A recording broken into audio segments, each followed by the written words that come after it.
भागलपुर की लाइफलाइन माने जाने वाले विक्रमशिला सेतु के क्षतिग्रस्त हिस्से की मरम्मत का काम शुरू हो गया है। यातायात संकट से जूझ रहे लोगों को जल्द राहत मिलने की उम्मीद है। आज से बॉर्डर रोड ऑर्गेनाइजेशन यानी बीआरओ ने सेतु पर बेली ब्रिज निर्माण का काम युद्ध स्तर पर शुरू कर दिया है।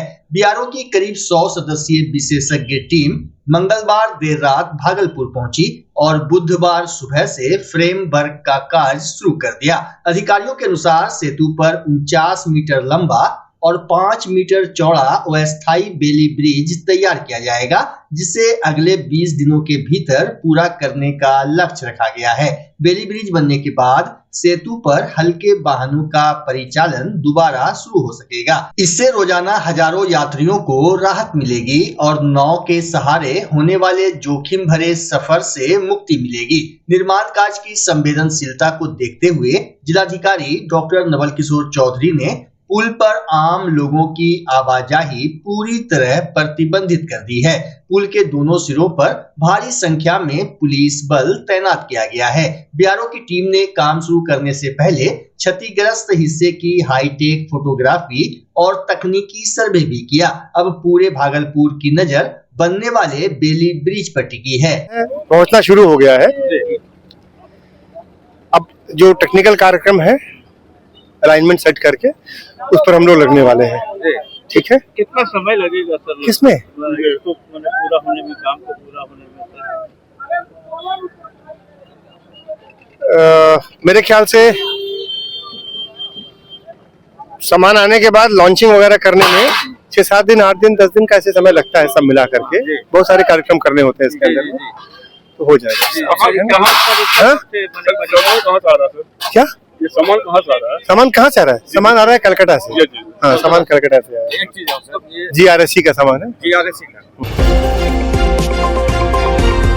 भागलपुर के समीक्षा भवन सभागार में बुधवार को प्रधानमंत्री इंटर्नशिप योजना, राष्ट्रीय शिक्षुता प्रोत्साहन योजना एवं मुख्यमंत्री प्रतिज्ञा योजना को लेकर जागरूकता कार्यक्रम का आयोजन किया गया। कार्यक्रम का उद्घाटन जिलाधिकारी डॉक्टर नवल किशोर चौधरी, बिहार कौशल विकास मिशन के एसीईओ हेमंत कुमार, मिशन प्रबंधक किशोर कुमार प्रसाद, उप निदेशक नियोजन शंभुनाथ सुधाकर एवं सहायक निदेशक नियोजन मोहम्मद तौसीफ कयाम ने संयुक्त रूप से दीप प्रज्वलित कर किया। कार्यक्रम को संबोधित करते हुए डीएम डॉक्टर नवल किशोर चौधरी ने युवाओं से योजनाओं का लाभ उठाकर कौशल विकास और रोजगार के अवसरों से जुड़ने की अपील की। उन्होंने कहा कि शिक्षा के बाद व्यवहारिक अनुभव युवाओं के करियर को नई दिशा देता है और मुख्यमंत्री प्रतिज्ञा योजना युवाओं के लिए मजबूत मंच साबित होगी। डीएम ने कहा कि वर्तमान समय में कोई भी काम छोटा या बुरा नहीं है। प्लम्बिंग, इलेक्ट्रिसिटी और अन्य तकनीकी क्षेत्रों में स्किल्ड युवाओं की हर सेक्टर में भारी मांग है। उन्होंने टीएमबीयू और बीएयू के साथ समन्वय स्थापित कर छात्र छात्राओं तक योजनाओं की जानकारी पहुंचाने का निर्देश भी दिया। कार्यक्रम में उप विकास आयुक्त प्रदीप कुमार सिंह समेत कई अधिकारी, विभिन्न स्कूल कॉलेजों के प्राचार्य, निजी संस्थानों के निदेशक एवं KYP सेंटर संचालक मौजूद रहे। अधिकारियों ने योजनाओं की विस्तृत जानकारी देते हुए युवाओं को इंटर्नशिप, प्रशिक्षण और रोजगार से जुड़ने के लिए प्रेरित किया। अभी देख रहे हैं कि पीएम इंटर्नशिप योजना, मुख्यमंत्री प्रतिज्ञा योजना और अन्य स्कीम्स के तहत सभी इंडस्ट्रियलिस्ट को एवं विभिन्न कॉलेज के प्रिंसिपल्स को बुलाया गया है, जिनको दायित्व दिया गया है बिहार स्किल डेवलपमेंट मिशन के तरफ से। उनको ये टारगेट दिया गया है कि बच्चों को इनरोल करें, बच्चों को जॉब भी दें, बच्चों को ट्रेन करें, ताकि हम लोग उनको एम्प्लॉयबल बना सकें। और इसके लिए भारत सरकार और बिहार सरकार जो इतने दिन का बच्चों की ट्रेनिंग होगी उतने दिनों के लिए उनको फंड भी देगी और बच्चों को भी इंटर्नशिप के रूप में राशि मिलेगी। और इम्पॉर्टेंट बात यह है कि काम सारे इम्पॉर्टेंट हैं, चाहे सुई बनाने का हो या बड़ा विमान बनाने का हो, सारे काम इम्पॉर्टेंट है और एक काम को दूसरा काम रिप्लेस नहीं कर सकता है। इसलिए बच्चों को हर फील्ड में भेजने की हम लोगों को कवायद शुरू करनी चाहिए, प्रयास करना चाहिए। और मुझे लगता है कि जो अभी वर्कशॉप हुआ है, इससे काफ़ी हमारे भागलपुर के बच्चों को लाभ मिलेगा। बिहार सरकार युवा रोजगार एवं कौशल विकास विभाग के अंतर्गत बिहार कौशल विकास मिशन के द्वारा आज एक जागरूकता कार्यक्रम का आयोजन किया गया है, जिसमें प्रधानमंत्री इंटर्नशिप स्कीम, नैप्स और सीएम प्रतिज्ञा योजना के बारे में विभिन्न स्टेक होल्डरों को इसकी विस्तृत जानकारी दी जा रही है। विभाग के द्वारा एक टीम गठित हुई है, वह टीम भागलपुर ज़िले में आज उपस्थित हुई है। आज इस समीक्षा भवन में उस टीम के द्वारा इस 3 योजना के बारे में विस्तृत प्रेजेंटेशन दिया जा रहा है। भागलपुर जिला के विभिन्न स्टेक होल्डर जैसे विभिन्न उद्योग के पदाधिकारीगण और विभिन्न शिक्षण संस्थान के प्राचार्य जैसे ITI के प्रिंसिपल्स, पॉलिटेक्निक कॉलेज के प्रिंसिपल्स, इंजीनियरिंग कॉलेज के प्रिंसिपल और आपके भागलपुर ज़िले के विभिन्न कॉलेज के प्रिंसिपल, उनके प्रतिनिधि उपस्थित हुए हैं यहाँ पे। उन लोगों को ये सरकार की 3 योजना के बारे में विस्तृत जानकारी दी जा रही है, ताकि ये जो सरकार की इतनी अच्छी योजनाएं चल रही हैं, इसका स्टूडेंट लोग या जो जॉब करना चाहते हैं, जो इंटर्नशिप करना चाहते हैं, इस कार्यक्रम का कैसे वो फ़ायदा मैक्सिमम लेवल पे उठा सकें, उनके बारे में उन लोगों को जानकारी दी जा रही है। स्टूडेंट्स कैसे जुड़ेंगे सर इससे? जो विभिन्न शिक्षण संस्थान के लोग आए हुए हैं, वो अपने अपने शिक्षण संस्थान में स्टूडेंट को बताएंगे। ये ऑनलाइन पोर्टल है, इस पोर्टल को ओपन करके स्टूडेंट यहाँ से जुड़ सकते हैं। और जो एम्प्लॉयर भी जुड़ना चाहते हैं, इससे ऑनलाइन पोर्टल है, वो इस पोर्टल पे अपना रजिस्ट्रेशन भी कर सकते हैं। एम्प्लॉयर रजिस्ट्रेशन करेंगे, वो इंटर्नशिप के लिए वैकेंसी निकालेंगे और स्टूडेंट उस वैकेंसी के अकॉर्डिंग अपने एलिजिबिलिटी के अनुसार उसको अप्लाई करके वो इंटर्नशिप कर सकते हैं। नवगछिया के खरीक थाना क्षेत्र में अपराधियों ने एक बार फिर पुलिस को खुली चुनौती दी। मामूली रकम की रंगदारी नहीं देने पर बदमाशों ने 25 वर्षीय युवक की गोली मारकर हत्या कर दी। घटना के बाद इलाके में दहशत और आक्रोश का माहौल है। जानकारी के अनुसार खरीक थाना क्षेत्र के कठेला इलाके में शनिवार रात कुछ बदमाश शराब पीने के लिए युवक से पैसे मांग रहे थे। विरोध करने पर अपराधियों ने खरीक बाजार निवासी विजय मोदी के पुत्र कन्हैया कुमार मोदी को सरेआम गोली मार दी। गोली युवक के पेट में लगी, जिसके बाद गंभीर हालत में उसे इलाज के लिए पटना भेजा गया, जहां रविवार को उसकी मौत हो गई। घटना के बाद पुलिस ने त्वरित कार्रवाई करते हुए महज 4 घंटे के भीतर मुख्य आरोपी ऋषभ चौधरी समेत 3 बदमाशों को अवैध हथियार के साथ गिरफ्तार कर लिया। इधर घटना की सूचना मिलने पर पूर्णिया सांसद पप्पू यादव मृतक के घर पहुंचे और परिजनों को ढांढस बंधाते हुए आर्थिक सहायता दी। उन्होंने अपराधियों के खिलाफ सख्त कार्रवाई की मांग की है। उनको आंख में पानी नहीं है तो चुल्लू भर पानी में डूब के मर जाए सब। सर फोन नहीं उठाता है। अब ये बेचारा ये रो रहा था, अभी इसको डर है कि हमको मार देगा। अभी सुबह में धमकी दिया उसके भाई 7:15 बजे वर्दी पहना के ड्यूटी करवाने ले जाता था उसको। बोलिए समझ बताइए सर, ये सही बात हम बता रहे हैं।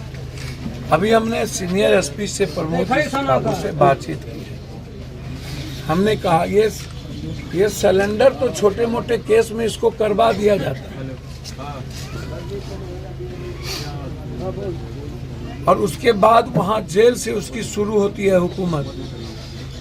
खरीक में लगभग जो लोग हैं गरीब गुरबा लोग हैं, छोटा बाजार है, इसमें किसी जाति की बात नहीं करेंगे, लेकिन सबसे ज्यादा तो यहाँ वैश्य समाज, चौधरी, शाह, नुनिया, चंदवंशी, गुप्ता, जसवाल, मोदी, इसी टाइप के लोग हैं ना। जी जी। और सबसे ज्यादा आतंक उसी पर ये लोग करता है।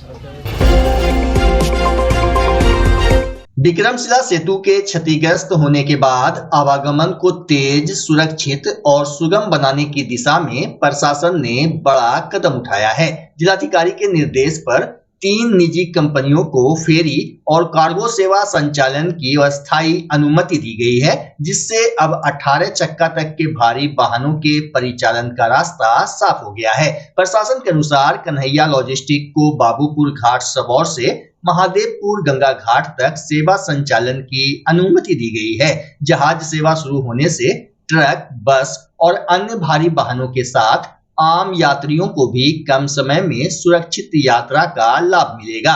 फेरी और कार्गो सेवा के लिए किराया भी निर्धारित कर दिया गया है, जिससे परिवहन व्यवस्था में पारदर्शिता आएगी। खासकर खाद्य सामग्री, दवा, दूध और सब्जियों जैसी आवश्यक वस्तुओं की आपूर्ति सुचारू बनी रहेगी। सुरक्षा को लेकर सूर्यास्त के बाद जल परिवहन संचालन पर रोक रहेगी। वहीं आज बाबूपुर घाट पर सदर SDO Vikas Kumar, city DSP one Ajay Kumar Chaudhary एवं अन्य प्रशासनिक अधिकारियों ने निरीक्षण कर नाविकों और ग्रामीणों को आवश्यक निर्देश दिए। भागलपुर के 0 माइल थाना क्षेत्र स्थित झुरखुरिया मोड़ के पास बुधवार को बड़ा हादसा टल गया। सड़क किनारे नर्सरी के सामने बांस उतारने के दौरान एक ट्रक को पीछे बैक किया जा रहा था। इसी दौरान सबौर की ओर से आ रहे दूसरे ट्रक और 0 माइल की तरफ से आ रहे वाहन के बीच सड़क पर लटका बिजली का तार ट्रक में फंसकर टूट गया। तार टूटते ही अफरा तफरी मच गई और 2 बाइक सवार सड़क पर गिर पड़े। स्थानीय लोगों ने तुरंत ट्रांसफार्मर का सिग्नल गिराकर बड़ी दुर्घटना टाल दी। घटना के बाद सड़क के दोनों ओर लंबा जाम लग गया। करीब 1 घंटे बाद 0 माइल पुलिस मौके पर पहुंची और यातायात सामान्य कराया। लोगों ने बिजली विभाग की लापरवाही और नीचे लटके तारों को घटना का कारण बताया।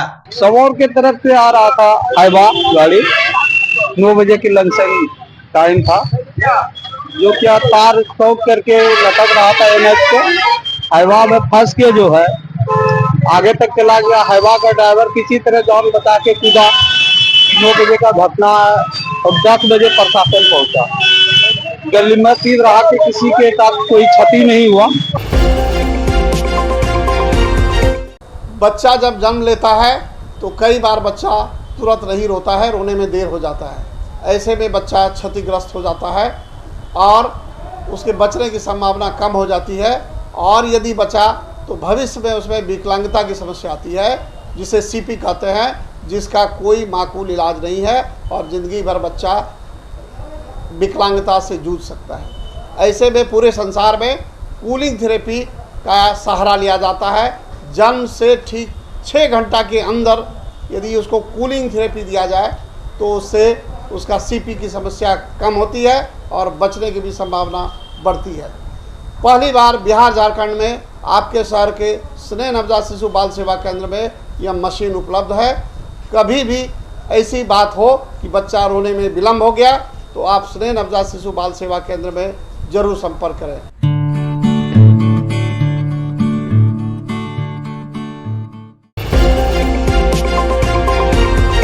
भागलपुर शहर के मानिक सरकार घाट इलाके में एक बार फिर जमीन धंसने की घटना से लोगों में दहशत फैल गई है। अचानक जमीन धंसने से करीब 50 घरों पर खतरा मंडरा रहा है, जबकि कई मकानों में बड़ी दरारें आ गई हैं। स्थानीय लोगों का कहना है कि हालात इतने भयावह हैं कि लोग अपने ही घरों में डर के साए में रहने को मजबूर हैं। मोहल्ले वासियों के अनुसार कुछ महीने पहले भी इसी इलाके में जमीन धंसने से कई मकान क्षतिग्रस्त हुए थे। उस समय लोग घर छोड़कर दूसरे स्थानों पर चले गए थे, लेकिन स्थायी समाधान नहीं होने से फिर वही स्थिति बन गई है।